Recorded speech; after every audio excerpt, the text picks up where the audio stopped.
भारतवर्ष एक ऐसा देश जिसकी लगभग 70 से 75% आबादी ग्रामीण क्षेत्रों में रहती है।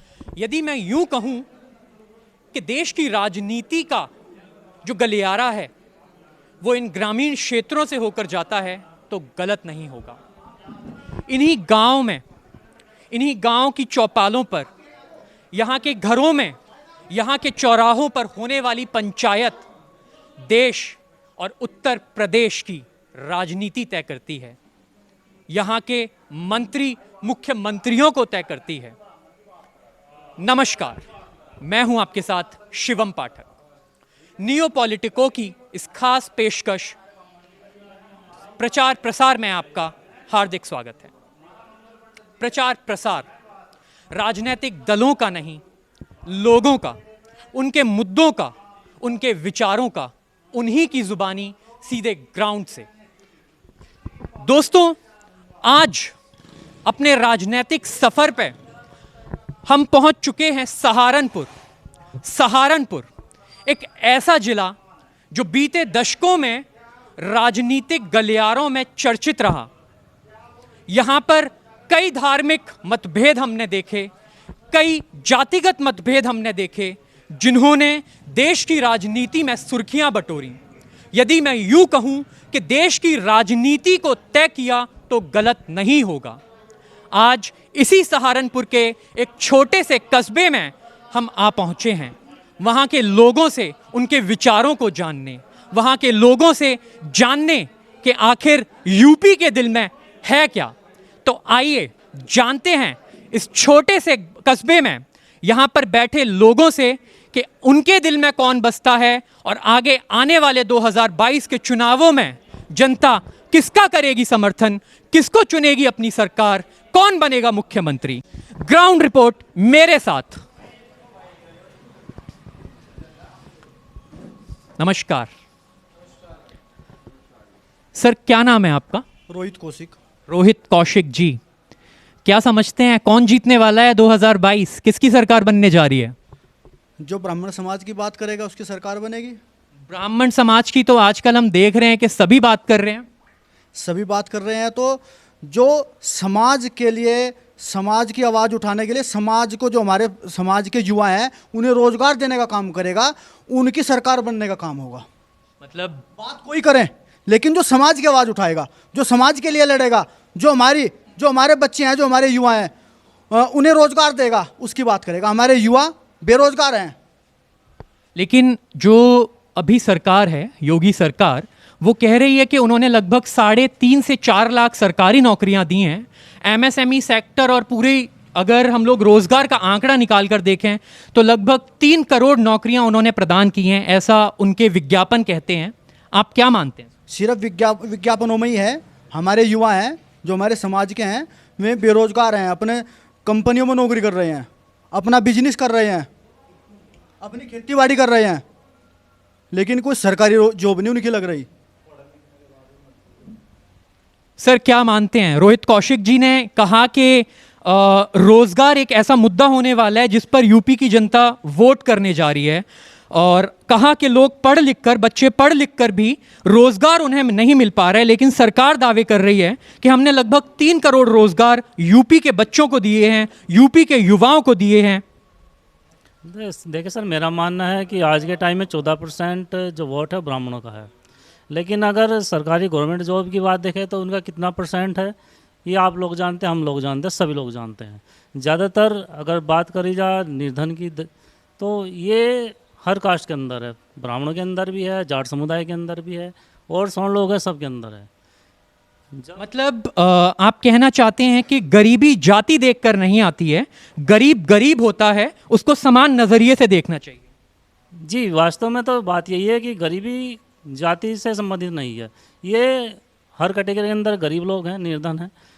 आरक्षण जब बाबा साहब भीमराव अम्बेडकर ने दिया था तो 10 साल के लिए था, और आर्थिक रूप से कमज़ोर लोगों के लिए दिया था। वास्तविकता तो आज के टाइम में, जैसे आप लोग समझोगे, बहुत से 80 भाई हैं, दलित भाई हैं, आप देखो गवर्नमेंट जॉब में डीएम हैं, एसएसपी हैं, तहसीलदार हैं, अच्छे अच्छे जॉब पर हैं। अगर एक बात देखी जाए तो क्या परमानेंट हमेशा के लिए उनके लिए आर्थिक रूप से कमज़ोर रहेंगे वो, या परमानेंट उन्हीं लोगों को जॉब मिलती रहेगी? अगर हम सपोज करें कि भाई आर्थिक रूप से कमज़ोर लोगों के लिए ही आरक्षण था, तो क्या वो हमेशा के लिए आर्थिक रूप से कमज़ोर रहेंगे? मतलब एक बार आरक्षण मिलने के बाद में वो वर्ग, वो व्यक्ति विशेष आरक्षित नहीं रहना चाहिए, उसका एक जो इकोनॉमिक स्टेटस है वो ढर्रा उसका बदल जाता है, तो आरक्षण उन्हें छोड़ना चाहिए, ये पहल करनी चाहिए। क्या मानते हैं सर आप? सहमत हैं? बिल्कुल सहमत है। क्या नाम है आपका? मैं लक्ष्मण शर्मा जी। लक्ष्मण शर्मा जी, आरक्षण एक बड़ा मुद्दा है यूपी के इलेक्शन में हो, चाहे हम केंद्र के इलेक्शंस में देखें या केंद्रीय स्तर पर देखें, तो आरक्षण का जैसे सर आपका नाम मैं पूछता हूं। अनुज शर्मा। अनुज शर्मा। अनुज जी ने बताया कि एक बार आरक्षण जिस व्यक्ति को मिल जाए, एक बार जो अफसर बन जाए, उसके बच्चों को आरक्षण नहीं मिलना चाहिए। सर पहली बात तो मेन मुद्दा, अगर आरक्षण का मुद्दा तो पिछले 10-20 साल से, जब से आज़ादी हुई तब से ही ये समस्या चलती आ रही है कि ब्राह्मण तब भी गरीब था, अब भी गरीब है। मैं आरक्षण में बात करूं, मेरा मेन बात आरक्षण पे नहीं है। योगी सरकार से ब्राह्मण इतना नाराज़ भी नहीं है कि मैं मान लो कि ब्राह्मण इस काम को करेगा कि योगी सरकार को गिराने का काम करेगा। हमारे कुछ मुद्दे हैं कि हमने जिस मनसा से योगी सरकार को वोट दिया था कि भाई ब्राह्मणों की बात होगी, हिंदुत्व की बात होगी, ब्राह्मणों का सम्मान होगा, आज एक छोटा सा नेता ब्राह्मणों को जगह जगह गाली देता फिरता है। जैसे चंद्रशेखर बोलते हैं, एक दलित नेता है, चंद्रशेखर बोलते हैं, ब्राह्मणों को जगह जगह गाली देता फिरता है, और सरकार योगी की है और बैठी हमारी सरकार है। जिसे हम छाती ठोक कर बोलते हैं ना कि सरकार हमारी बैठी है, और वो नेता जगह जगह ब्राह्मणों को गाली देता हुआ डोलता है। क्या ब्राह्मणों के सम्मान के लिए सरकार खड़ी नहीं हो सकती? जब हमने 14% वोट इसे बीजेपी को दे रखा है, क्या वो ब्राह्मणों के सम्मान के लिए खड़ी नहीं हो सकती? वो बोलते हैं कि ब्राह्मण विदेशी है, ब्राह्मण ये है, ब्राह्मण वो है, ब्राह्मण का यहाँ से निकालो, ब्राह्मण का कुछ नहीं है। और योगी सरकार ही की बात बताऊं आपको, योगी सरकार सबसे ज़्यादा उत्पीड़न योगी सरकार में ब्राह्मणों के साथ होता है। आप हाथरस ले लीजिए, हाथरस में जो स्वर्ण बच्चे हैं, भाई आप खुशी दुबे को ले लीजिए, चलो भाई विकास दुबे की बात नहीं करते, अपराधी मानती है, चलो हो सकता है, मगर उस बच्ची की तो कोई गलती नहीं हो सकती। हो सकता क्या है सर, वो अपराधी हैं तभी तो उनके खिलाफ अपराधी है किस उन्होंने ऐसा कृत्य किया कि मतलब उनके कारण उनके अपराध को आप झुटला नहीं सकते हैं। किन्हीं पुलिस वालों को, न जाने कितने पुलिस वालों को उन्होंने मौत के घाट उतार दिया। और आप विकास दुबे को कह सकते हैं, खुशी दुबे की क्या गलती है? खुशी दुबे एक नया मुद्दा उठकर सामने आ रहा है यूपी की राजनीति में, लेकिन आपने उसके अलावा दो और मुद्दे बड़े उठाए कि देश की राजनीति में, खासकर प्रदेश की राजनीति में, चंद्रशेखर रावण है, वो ब्राह्मणों को गाली देते फिरते हैं, तो उसके ऊपर भी आपको एक कानून चाहिए। जी बिल्कुल, उसके ऊपर आपको एक कानून चाहिए या सिक्योरिटी चाहिए, जिसके बाद में ऐसे गाली गलौज वाली चीज़ नहीं होनी चाहिए। क्या आपका भी मानना ऐसा ही है? क्या नाम है आपका? मेरा नाम शुभम वत्स। शुभम जी, जैसा कि अनुज जी ने बोला कि लक्ष्मण जी ने बोला कि ब्राह्मणों के खिलाफ जो गाली गलौज होती है वो नहीं होनी चाहिए, इसके लिए आपको एक सिक्योरिटी बतौर या तो कानून बनाए या कोई ऐसा प्रावधान लेकर सरकार आए कि जिससे ब्राह्मणों को गाली गलौज करना बंद हो। तो क्या मानना है आपका? मेरा तो मानना देखिए यह है कि मैं भी सोशल मीडिया यूज़ करता हूँ, और जितना मैं सोशल मीडिया यूज़ करता हूँ तो मुझसे मैं नहीं जानता कि कोई करता होगा। मैं देखता रहता हूँ कि ट्विटर पे ब्राह्मणों के खिलाफ जितने बयानबाजी चंद्रशेखर रावण करता है, उससे ज़्यादा कोई नहीं करता होगा। ब्राह्मणों को विदेशी बताना, क्यों बताता है विदेशी वो? मैं उनसे पूछना चाहता हूँ कि ब्राह्मणों का इस देश के लिए कोई योगदान नहीं रहा है क्या? बताओ आप, मैं आपसे पूछना चाहता हूँ, ब्राह्मणों का कोई योगदान नहीं रहा है क्या? ये तो देश की जनता बताएगी, प्रदेश की जनता बताएगी ब्राह्मणों का क्या योगदान रहा। जब जनता बताना जानती है तो जनता उसका विरोध क्यों नहीं करती? मुझे आप बताइए, क्यों नहीं करती विरोध इस चीज़ का? आप करिए विरोध, आइए आगे। अगर हम करेंगे तो हम पर SC ST एक्ट मुकदमा दर्ज कर दिया जाएगा। SC ST एक्ट एक बहुत बड़ा मुद्दा, अगर मैं कहूँ राजनीति में आज से नहीं बल्कि दशकों से है। क्या नाम है सर आपका? Amit Kumar. Amit Kumar. Amit ji, SC ST act को लेकर यही नहीं, हमने और भी जगह ग्राउंड रिपोर्टिंग की, तो वहाँ पर ब्राह्मणों द्वारा या सवर्ण वर्ग जो है, उन्होंने ये मुद्दा बड़े ठोक बजाकर उठाया है कि कानूनी प्रावधान जो सुप्रीम कोर्ट ने किया, बीजेपी ने वो बदलकर वो कानूनी प्रावधान नल एंड वॉइड कर दिया। तो क्या चाहते हैं आप सरकार से? सरकार से मेरा ये कहना है कि ये सिर्फ, मुझे ऐसा लगता है, पर्सनल ओपिनियन ये है कि ये तो सिर्फ ब्राह्मणों के टारगेट के लिए बनाया गया है सिर्फ। और इसमें आप ये इसका ऑब्जर्वेशन भी देखेंगे, मोस्टली केस जो है इसमें ब्राह्मणों के ऊपर ही इम्प्लीमेंटेशन हुआ है। तो इसके लिए एक अलग से सुनवाई का एक अलग आयोग बनना चाहिए। मतलब जो वैसे केस है, फॉल्स है, एलिगेशन है जिन पे, इनका पूरा प्रॉपर इन्वेस्टिगेशन हो और पूरा सामने पर ट्रांसपेरेंसी आए।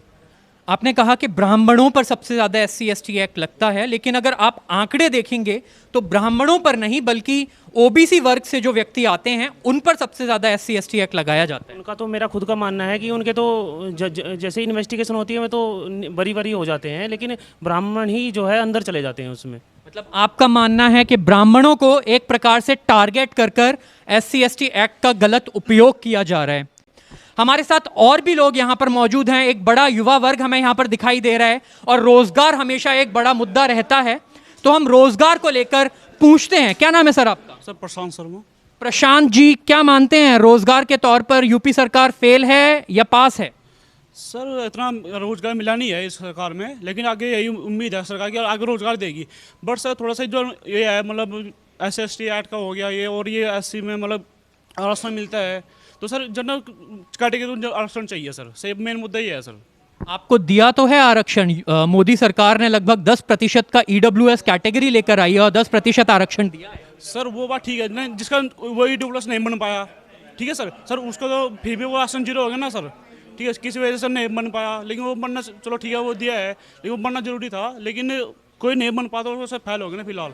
मतलब आप वो अब आया है, अभी 1-1.5 साल से आया है EWS। उससे पहले जो मतलब थी सरकार जिसने 10 साल मेहनत की है, 10 साल मेहनत करके उसने फिर अब भी वो क्या कर रहा है, वो प्राइवेट सेक्टर में जा रहे हैं, ठीक है सर। वो जो पहले जॉब हुई उसका क्या हुआ सर, वो जो मतलब किसने कर लिया, चलो अपने BTech कर लिया भाई, MCA कर लिया, वो कर लिया, हमने 10 साल पहले वो कर लिया, या मतलब 5 साल पहले वो कर लिया, तो 5 साल 4 साल हमने मेहनत किया, हम हमारा नंबर फिर भी मतलब परसेंटेज ठीक आई है, कोई इशू नहीं है। उसके बाद भी हमें मतलब कामयाब मतलब नंबर हमारे ज़्यादा हैं फिर भी, लेकिन हम फिर भी नंबर नहीं आ पा रहा, मतलब सिलेक्शन नहीं हो पा रहा है, तो सर ये थोड़ा सा प्रॉब्लम है सर। एक बड़ा मुद्दा है रोजगार को लेकर। रोजगार की योजनाएं जो सरकार ने चलाई हैं या रोजगार के जो दावे सरकार ने किए हैं, एक युवा होने के नाते आपको क्या लगता है? क्या नाम है आपका? अजय शर्मा। अजय शर्मा जी, बताइए। सर रोजगार के मामले में यूपी सरकार पूरी तरीके से फेल है। वैसे सरकार को हम ये नहीं कहना चाहेंगे कि सब मामले में फेल है, सरकार अच्छी है, कानून व्यवस्था में अच्छी है, लेकिन रोजगार के मुद्दे में फेल साबित हुई है। रोजगार के मुद्दे में फेल है। क्या मानते हैं आप लोग कि ये कोविड इम्पैक्ट है या फिर वाकई में सरकार की योजनाएं विफल रही हैं? जो ये 10% आरक्षण सरकार ने दिया है, मतलब ये खाली जुमला है ब्राह्मणों के लिए, मतलब ये सवर्ण जाति के लिए, इसमें कुछ नहीं है। अभी एक BRO की मेरिट लगी है, उसमें जो EWS की मेरिट लगी है वो 60 नंबर पर लगी है, मतलब कि, और जो जनरल की मेरिट लगी है वो लगी है 50 पर। तो मेरिट एक बड़ा इशू है। अगर हम लोग बात करें सवर्ण कैटेगरी की या फिर जो ब्राह्मण कैटेगरी है उसमें से रोजगार को लेकर, सर क्या कहना चाहेंगे आप? क्या मानते हैं सरकार इस बार आने वाली है वापस योगी सरकार, या फिर बदलाव चाहता है उत्तर प्रदेश? भाई साहब जो हालात चल रहे हैं ना, इस हालात में तो आने की नहीं। कारण क्या है, आयुष्मान भारत योजना चला रखी है, ठीक है जी, हमारे गांव में तो किसी का कार्ड बना नहीं, ठीक है, पूरे उत्तर प्रदेश में या पूरब में बना दिए होंगे हमें पता नहीं है, ठीक है जी। दूसरी बात, किसान एक मिनट रुक तो जाओ, किसान सम्मान निधि है, हमारे पूरे गांव में चले जाओ, अगर 100 घर है ना तो 50 करनी है रही सरकार को, जो हमने 2000 रुपये बांट दिए किसानों को, ठीक है भाई। अब रही बेरोजगारी की बात, चल रहा है कैमरा, भाई साहब MSc एग्रीकल्चर हूँ, ठीक है। अगर इन्होंने पिछले 5 साल में रोजगार काटा होता तो माँ सरकारी नौकरी पर होता, और मेरी उम्र आज की डेट में 42 साल है, ठीक है, 42 साल का तो नौकरी लग सके। और 5 साल पहले सरकार आई, उस टाइम कितने का था? SC/ST एक्ट, इसका क्वेश्चन है ना, SC/ST एक्ट की बात सुन ले भाई जी। SC/ST एक्ट में जितने फंस रहे हैं ना, तुम जो अभी बता रहे थे ना OBC के आंकड़े, अब OBC के ज़्यादा फलाने के ज़्यादा है, मैं OBC के ही ज़्यादा क्यों हैं, आंकड़े ही क्यों हैं? आप आंकड़ों पर मत जाओ, आप ये कहो ये आंकड़े हैं ही क्यों, आज ओबीसी के ज़्यादा, कल वो ब्राह्मणों के आ जाएंगे। हैं भाई साहब, एटा में हुआ ये भी, हैं 2 साल बाद उसका वो हुआ FIR, हैं चमार की किसी को हो जाती, क्या होता, 25 लाख रुपए मिलते ताज़ा वहीं का वहीं, हैं रोड जाम होता।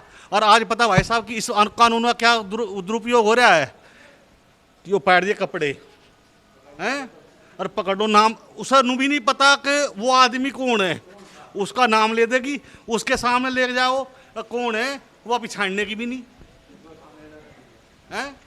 तो जैसा कि आपने सुना लोगों को कि रोज़गार एक बड़ा मुद्दा है, लोग पढ़े लिखे हैं लेकिन रोज़गार उत्सर्जन उतना सरकार की तरफ से नहीं हुआ है, SC/ST एक्ट आदि सभी मुद्दे हैं, लेकिन देश की राजनीति और प्रदेश की राजनीति में बुजुर्गों का फैक्टर एक बहुत बड़ा फैक्टर है। दादाजी क्या नाम है आपका? चंद्रशेखर जी। चंद्रशेखर जी। क्या मानते हैं सरकार दोबारा आ जाएगी? सरकार दोबारा आ सकती है अगर जो सरकार के लिए ये मुद्दे जो हैं बच्चों की नौकरी के लिए और जी ST/ST या जो है ये एक्ट, इसमें सुधार इतना होना चाहिए ताकि जिसके साथ में ये लगाई जाए उसके कुछ ऐसे ठोस प्रमाण हों उसके पास में जिससे वो सिद्ध हो सके। और ऐसा हो रहा है कि जहाँ भी किसी का नाम ले दिया, अपना एक्शन दिखा दिया और उसके बाद में उसका एक्शन उसका फंस जाता कोई है, उसे पता भी नहीं मैं उसमें फंस रहा है, वो जाकर फंस जाता। मेरा एक बार ऐसा हुआ था कि इसी बात में एक वो थी लेडीज, तो उसने वह चाह रही थी कि मैं ऐसा करूं, लेकिन मैं अपना सतर्क रहा और मैं उसमें बिठा करके बच निकला उससे। लेकिन अभी गवर्नमेंट को ये चाहिए, हम ये चाहते हैं कि गवर्नमेंट को ये चाहिए कि इस तरह के मुद्दे जो हैं बहुत ही मतलब सोच समझ करके और बिल्कुल प्रूफ के साथ में ही कोई प्रयोग हो, नहीं इतना हो।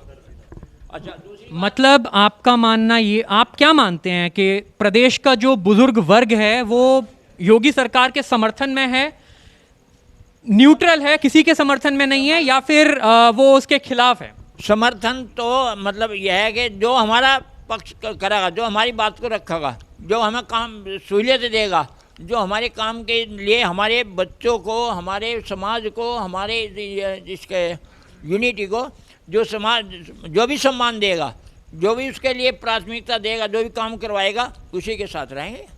भारतीय परंपरा की मिसाल है कि बच्चे बुजुर्गों की सोचते हैं और बुजुर्ग बच्चों की सोचते हैं, अपने आगे आने वाली पीढ़ियों की सोचते हैं, और उसी का प्रमाण आज इस ग्रामीण क्षेत्र से हमें मिल रहा है।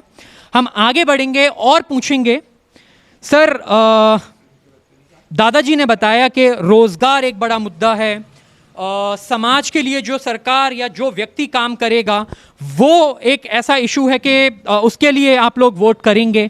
और आपको क्या लगता है आप किन किन चीज़ों के लिए वोट करेंगे, या कौन सा ऐसा इशू है जो आप उठाना चाहेंगे, सरकार तक पहुंचाना चाहेंगे? सबसे पहले तो बात है, हमारे दादाजी ने बोला कि अगर हमारे बच्चों को हमें अगर सम्मान मिलेगा तो हम उसे सपोर्ट करेंगे। सबसे पहले मुद्दा ये होगा, जो समाज को सपोर्ट करेगा हम उसे सपोर्ट करेंगे। तो आपको क्या लगता है कि सरकार समाज को सपोर्ट नहीं कर रही है? ब्राह्मण समाज को अगर सपोर्ट करती तो ऊंचाहार, रायबरेली, मैनपुरी, एटा और जी हाथरस और जी कातला, गोवर्धनपुर और हसनपुर शामली, ऐसे कई मुद्दे हैं जहाँ पर ब्राह्मण समाज पर दबंगों ने, ब्राह्मण समाज भी अपने स्तर से सामाजिक कार्य करता है लेकिन दबंग नहीं है, संस्कृति को मानता है, संस्कृति को मानता है, सनातन धर्म को मानता है, लेकिन दबंग नहीं है।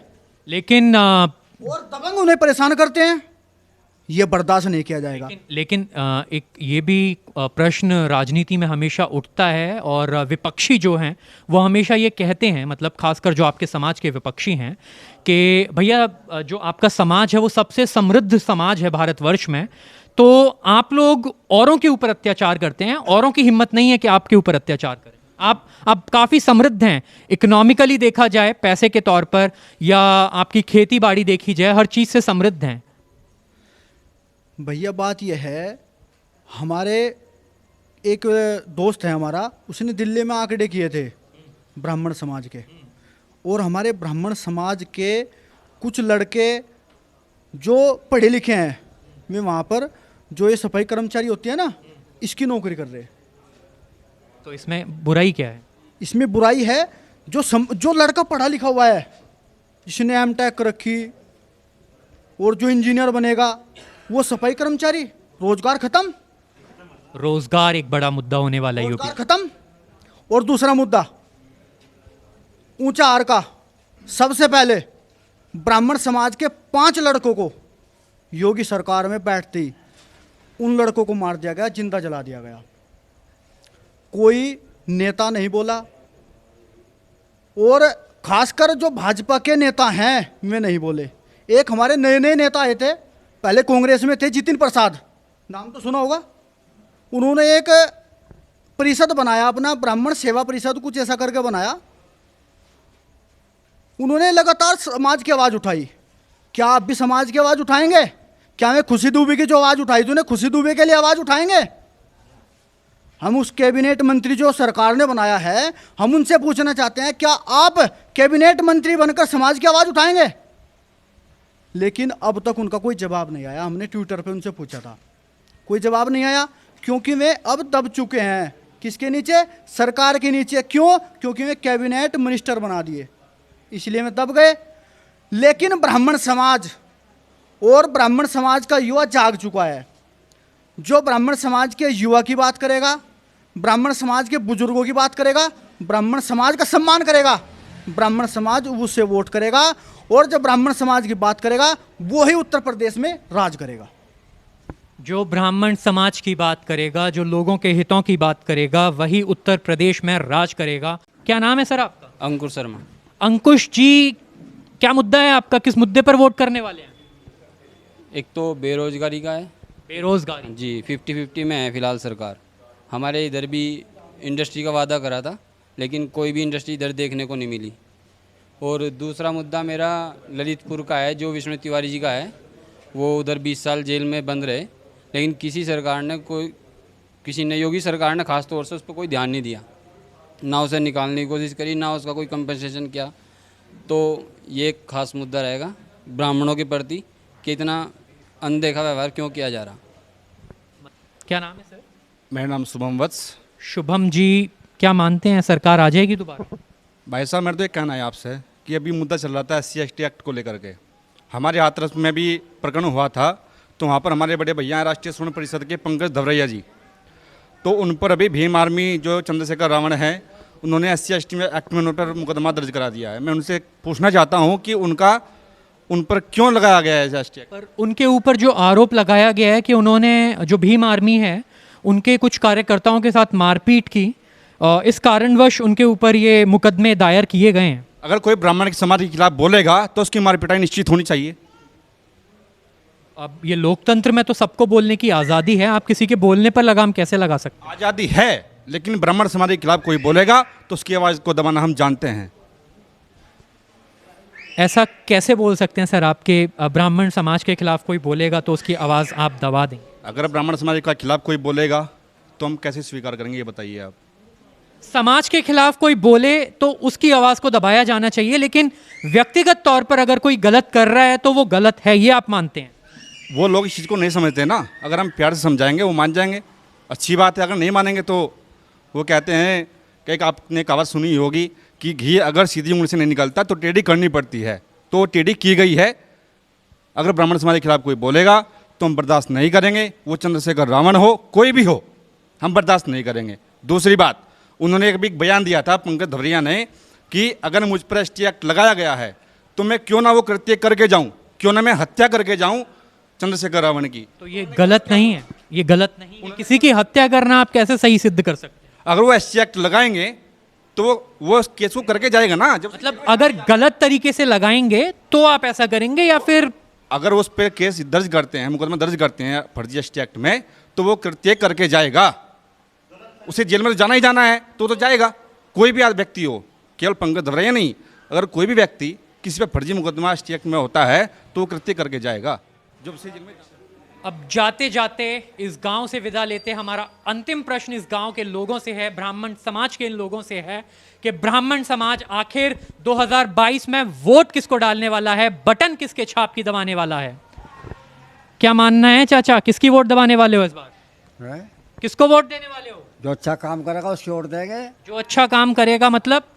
अच्छा काम मतलब? अच्छा काम ब्राह्मण समाज में जो करेगा उसकी वोट देंगे। जो ब्राह्मण समाज में अच्छा काम करेगा, किसको वोट देंगे सर आप? भाई देखो ऐसा है, अब की बार जैसे बीजेपी है, बीजेपी की सरकार में अपराध मुक्त तो उत्तर प्रदेश हुआ है। इस चीज़ को अगर देखते हुए हम सोचें तो हम अब की बार बीजेपी को वोट देंगे, क्योंकि ये सरकार जो है अपराध मुक्त कर रही है स्टेट को और अपराधियों को ठोक रही है। अपराध मुक्त उत्तर प्रदेश के लिए बीजेपी को वोट किया जाएगा। किसको वोट करेंगे आप? जो ब्राह्मण समाज के हित की बात करेगा। ब्राह्मण समाज के हित की जो बात करेगा उसी को ब्राह्मण समाज वोट करेगा। ब्राह्मण समाज किसका हित ब्राह्मण समाज का हित कौन करने वाला है? जो भी सरकार ब्राह्मणों के साथ वादा करेगी उनको ऊपर ले जाने का। कौन होगी वो? योगी हो या फिर समाजवादी हो, कोई भी हो सकता है इसमें। योगी हो या समाजवादी हो, आप किसको करने वाले हैं? आप किसको मानते हैं, योगी या समाजवादी? मैं योगी को। योगी जी को वोट करेंगे तो ऐसा कहिए। क्या मानते हैं सर, किसको वोट जाने वाले इस बार? 14% ब्राह्मण है उत्तर प्रदेश में, और जहाँ जाएंगे वहीं अपना परचम लहराएंगे। लेकिन जो समाज के हित की बात करेगा, जो समाज के हमारे जो प्रतिनिधित्व देगा, जो हमारे समाज के जो नेता हैं उन्हें टिकट देगा, जो भी पार्टी, हम उसे वोट करेंगे। तो 14% किस ओर जाने वाले हैं? 14% उस ओर जाएंगे जो हमारे समाज के व्यक्ति को सबसे अधिक टिकट देगा। जो सबसे अधिक टिकट ब्राह्मणों को देगा, ब्राह्मण समाज उसके हित में जाएगा। किसको जाने वाला है आपका वोट? सर वोट तो हमेशा से बीजेपी को जाता था, मगर अब कुछ मुद्दे ऐसे हुए जिसके कारण से कुछ ब्राह्मण नाराज हैं बीजेपी से। अगर बीजेपी अपने वादों पर अटल रहती है, ब्राह्मणों को सम्मान मिलता है, तो 2022 में ब्राह्मण जो का तो बीजेपी से जुड़ेगा और हम भी वोट बीजेपी को देंगे। मगर हमारे मुद्दे तो, हमारी सम्मान तो प्राप्त हो, हमें सम्मान प्राप्त कराए बीजेपी तो बीजेपी को ही वोट जाएगा। चाचा किसको वोट देने वाले हैं? और तो देंगे जिसके जो भी हमारे बच्चों को नौकरी अधिक से अधिक देगा और जो हमारे बच्चों के लिए आगे भविष्य में ब्राह्मणों को सम्मान देगा, उसके जो टिकट देगा उनके लिए हम वोट देंगे। किसकी सरकार, किस पार्टी की सरकार लगता है कि आपके बच्चों का भविष्य उज्जवल करेगी? इस समय पे जो है इसके बीजेपी से हमें कुछ काफ़ी आशाएं हैं और पार्टियों को देखते हुए बीजेपी को ही वोट देने का। बीजेपी से आशाएं हैं रोजगार की, रोजगार के लिए बीजेपी को वोट किया जाएगा। युवा हैं भैया, रोजगार के लिए किसको वोट करेंगे? सर बीजेपी से उम्मीद है सर पूरी। बीजेपी से उम्मीद है, लेकिन अभी तो आप कह रहे थे बीजेपी से खफा हैं आप? नहीं सर, वो उनसे बोलेंगे ना, मतलब बात रखेंगे ये चीज़ जो मतलब बात रखना चाहते हैं कि हम लोग खफा हैं, आप हमें रोजगार प्रदान कीजिए। किसको वोट देने वाले हैं आप? बीजेपी को। बीजेपी। किसको वोट देंगे? बीजेपी को। बीजेपी एक पार्टी ऐसी है जो सभी का वोट लिए जा रही है यहाँ पर। किसको वोट देने वाले हैं सर? बीजेपी को 100%। बीजेपी को 100%, कोई शंका नहीं है इनके पास। किसको वोट जाएगा सर आपका? सर वोट तो उसी को जाएगा जो हमारे हित की बात करेगा। ये नहीं कहते कि हम बीजेपी को वोट देंगे, जो हमारे लिए अड़ के खड़ा है उसी को वोट देंगे। बीजेपी है, कोई भी पार्टी है, कोई भी पार्टी हो, कौन होगी आपके हित की बात करने वाली? हित की बात जो करेगा, अभी तक जो आगे रैली होंगी, जो आगे रैलियां होंगी, जो पार्टी टिकट देंगी ब्राह्मणों को, जो उनकी बात करेंगी, उनके मुद्दों को उठाएंगी, उन्हीं को वोट जाएगा। किसको वोट देने वाले? देखिए, अब तक तुमने भाजपा को वोट दिया है और हम कोई किसी पार्टी के बंधुआ वोटर नहीं है। अगर कोई भी पार्टी ऐसा प्रतिनिधि जमीन पर उतारती है जो समाज के दुख सुख में जाने वाला हो, ये केवल ये नहीं कि ब्राह्मण ही वोट देगा, अगर सर्व समाज के दुख सुख में जाने वाला हो, उसकी सुनने वाला हो, तो वोट उसे हम करेंगे। वो सपा का हो, वो भाजपा का हो, कांग्रेस का हो या बसपा का हो। समाज के पक्ष में जो होगा वोट उसी पार्टी, उसी कैंडिडेट को किया जाएगा। किसको वोट करेंगे सर? देखिए सर, ये कंफर्म नहीं है कि हम किसे वोट कराएंगे। कोई कंफर्म नहीं? नहीं कंफर्म क्या, इस बारे में विचार करेंगे। हमारे अपने बड़े लोग हैं, युवा साथी हैं, मतलब जो आप बड़े बुजुर्ग कहेंगे उनको वोट कराएंगे, आपका कोई मुद्दा नहीं? ये भी कहेंगे, लेकिन बहुत सी पार्टियां सब सम्मेलन कर रहे हैं, सब ब्राह्मणों की तरफ को देख रहे हैं, लेकिन चुनाव आने के बाद देख रहे हैं ना। अब इससे पहले कितनी बार सोचा आप लोगों ने? चुनाव आने के टाइम पर ब्राह्मण और चुनाव गए तो ब्राह्मण गया। किसको वोट करने वाले हैं सर आप? जी, मैं ये कहना चाहता हूँ कि ब्राह्मण समाज को सरकार ये ना माने कि इनकी वोट तो हमें मिलती है, एक सरकार इस तरफ से रहती है कि इनकी तो हमें मिल ही जाएगी, इसे ये ना मान के चले। इस बार 3 महीने का टाइम है सरकार के पास, ब्राह्मणों के लिए कुछ योजनाएं लाएं जिससे समाज खुश हो और फिर फैसला ले। बिल्कुल बिल्कुल। किसको वोट करेंगे सर आप? भाजपा यही भाजपा। भाजपा को वोट करेंगे। क्यों करेंगे? बस भाजपा ही है जी शुरू। मतलब दिल में आपके भाजपा बसी हुई है तो भाजपा को वोट कर देंगे, कोई मुद्दा नहीं है आपका। किसको वोट करने जा रहे हैं सर? जो भी हमारे ब्राह्मण समाज को साथ लेकर चलेगा। आप तो रोजगार का मुद्दा उठा रहे थे। नहीं, रोजगार जो हमें रोजगार देगा, मतलब ये हमारे नेता जो उभर कर आएगा उससे वोट देंगे हम। रामपुर के चंदना कोली गांव से ये थी हमारी रिपोर्ट। बाकी और रिपोर्ट्स को देखने के लिए, हमसे जुड़ने के लिए हमारे चैनल को सब्सक्राइब कीजिए, लाइक कीजिए और शेयर कीजिए, ताकि हम गांव की राजनीति, ग्रामीण क्षेत्रों की राजनीति आप तक पहुंचा सकें, लोगों की आवाज़ आप तक पहुंचा सकें, यूपी के दिल की आवाज़ आप तक पहुंचा सकें और आप जान सकें कि आखिर यूपी के दिल में कौन है। धन्यवाद।